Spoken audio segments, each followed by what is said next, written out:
You've grown, but your brand hasn't. So your branding no longer tells the right story. And instead of inspiring confidence, it's starting to hold you back. This happened to me too. In this video, I'm going to walk you through rebranding my business from start to finish in 5 steps. But how did we get there? Hi, I'm Laia. I'm a brand designer and strategist, and I simplify branding for purpose-led founders and ambitious creatives. Welcome to my channel. Last year, when working a full-time job as head of marketing at a big corporation, I decided to start my own design studio. Hoping I could mix my passion for design with my marketing and business knowledge, I took on the challenge to help founders and teams show up with confidence and clarity through strategic branding and web design. What started as a side passion project has now turned into my real full-time job and a business I want to grow. But my current brand identity wasn't saying growth or professional at all, so we needed to change that. People tend to associate a brand with a logo, but a brand is so much more. A brand is how you make people feel about your business or your project. It's what they say when you're not in the room. And a great brand can help you attract the right clients, grow your trust and credibility, increase revenue and perceived value, differentiate you from competitors, and give you clarity about your business's long-term goals. Therefore, you should look at your brand like a 360 project in which you look at your positioning, your essence, your competition, your target audience, your goals, your visual identity, everything.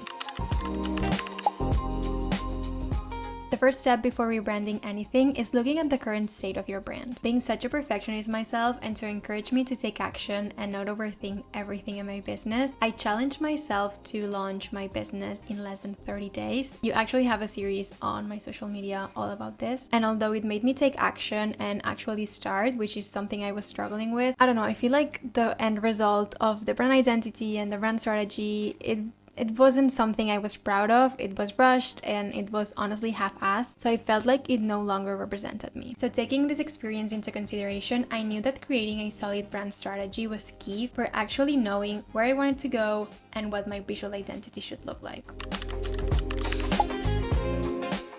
Today is the first day of my rebrand, so I'm going to be creating the brand strategy, which has actually become one of my favorite things to do because it gives my clients so much more clarity and confidence about their business. And I'm so excited to have this myself because I feel like everything else will flow if I get this right. So a brand strategy encompasses many things. The first one being the brand core, which is the brand story, mission, vision, and values. And in order to do this properly, you should really think about where you want to go and have a clear picture of yourself in 1 year, in 5 years, and in 10 years. So right now I'm going to think about this, and I'm going to create some sort of like a pitch deck or something so that I can explain it to you and you can see a real example at the end of the portion.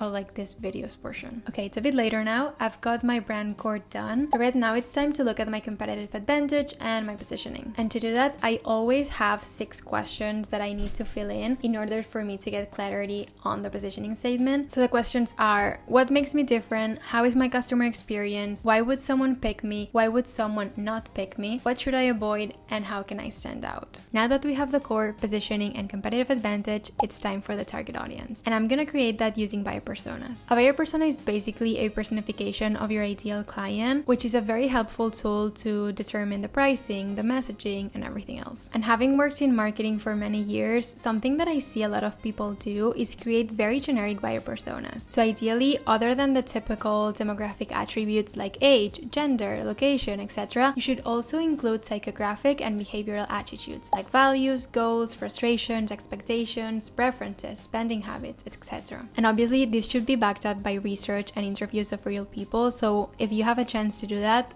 please do. Now that I have the target audience defined, it's time to look at the competition. I usually analyze both strategy and visual identity, and once I finish that, I'm gonna look at the final part of the brand strategy, which is the messaging. And in the brand messaging, I include the brand personality, tone of voice, archetypes, and key messages.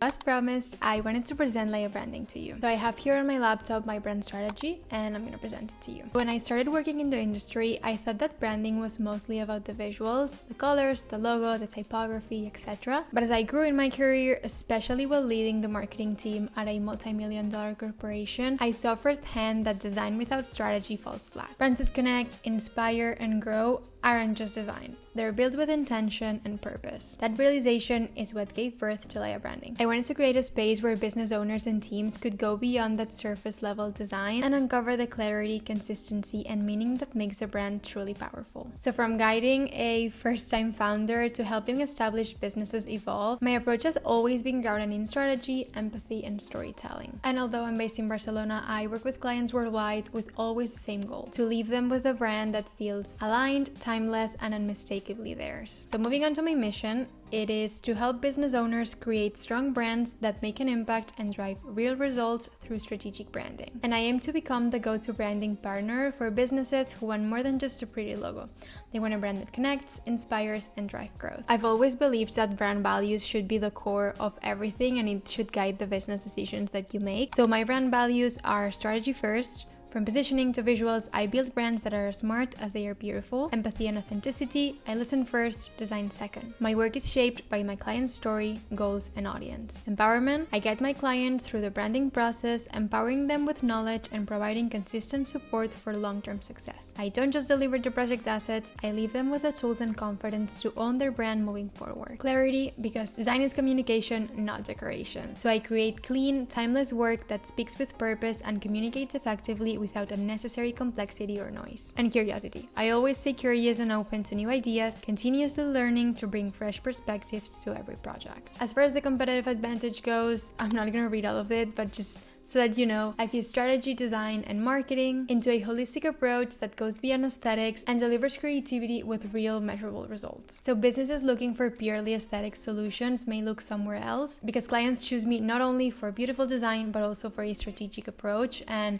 all of the knowledge that I bring to the table. My customer experience is also outstanding because I provide a collaborative, transparent process that guides clients from strategy to completion, delivering solutions tailored to their unique needs. So basically, I build brands and websites for businesses with big ambition and a bigger purpose. Moving on to the personality, Laia Branding is that insightful, imaginative friend who helps you see your business's full potential. And it does so by inviting business owners in, making them feel understood and supported, and inspiring them to express their brand with purpose. So basically, my brand archetypes are the creative and the sage. My target audience is primarily business owners and creatives, especially designers. And some of the brand messages that represent me the most and that I really want to get across when I speak in videos or when I do my marketing materials is that Laia Branding is your branding bestie. I'm here to simplify strategy and help you show up with clarity, confidence, and personality. Laia Branding educates founders and creatives on branding that speaks, not just looks good. And what I actually have on my social media bios is I simplify branding for purpose-driven founders and ambitious creatives. So after all of this, I moved to my competitor analysis, which I'm not going to show here because I don't think it's as relevant for you,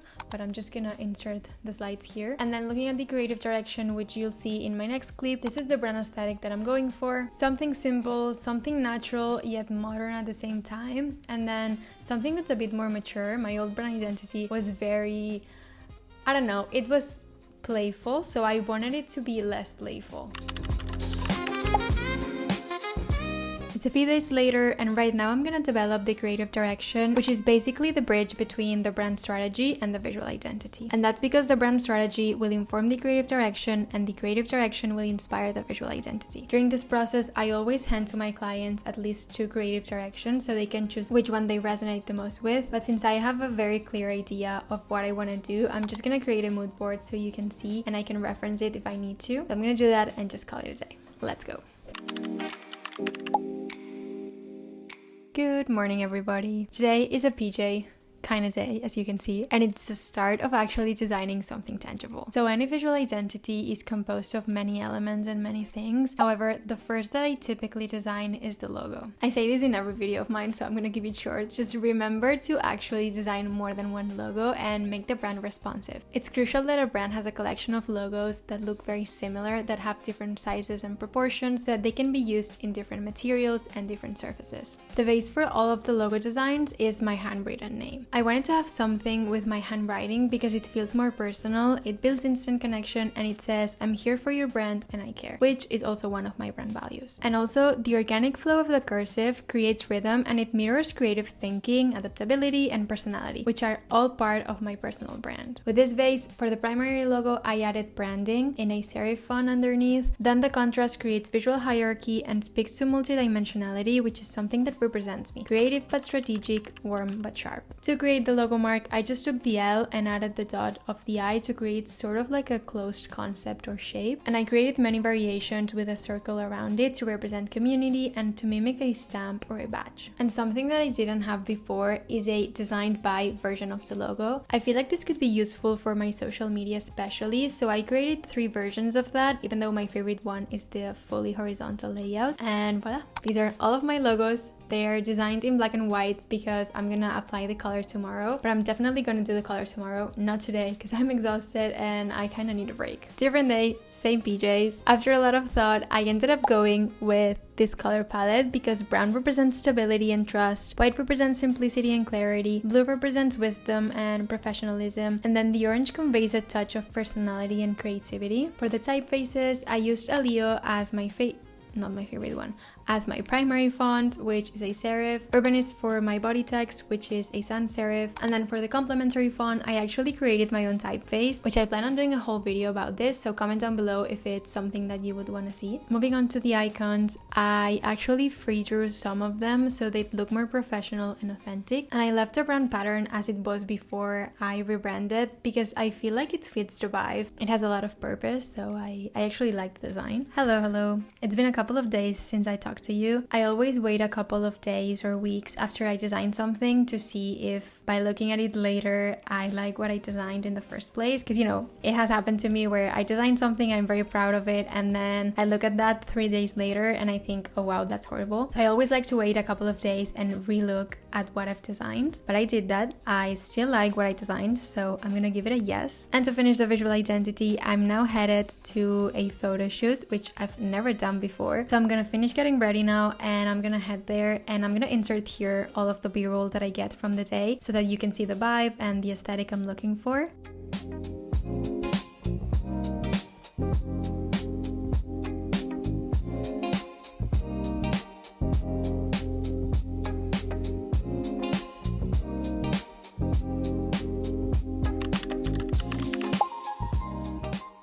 Once the brand strategy and the visual identity have been created, it's time for the brand assets. In my case, I especially needed to rebrand my portfolio/website and social media. Since I don't want to make this video super long, I'm going to show you how I rebranded my website and my portfolio in another video. So today I will show you how I rebranded my social media profiles, how I created the template, and I'm going to save my new social media strategy and the results I get for a future video so I can give you more insights and tips and actually see if I have any results with this rebranding. So comment down below if that's something you'd be interested in. Anyhow, to refresh my social media profiles, especially YouTube and Instagram, I made a list of all of the materials that I needed to create, like a YouTube banner, profile pictures, story highlights, context posts, etc. And now I'm going to design them.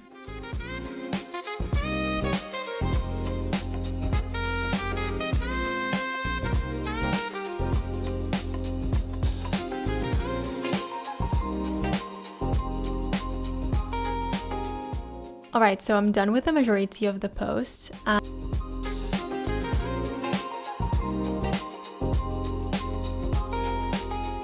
So that's the end of the video. I hope you enjoyed watching the behind the scenes and you found it useful. If you're a business owner or a team and you need help with your branding, I'd love to work together. Head to my website using the link down below and inquire through the contact questionnaire. And if you don't want to miss any of my future videos, be sure to subscribe. I'll see you in the next one. Bye!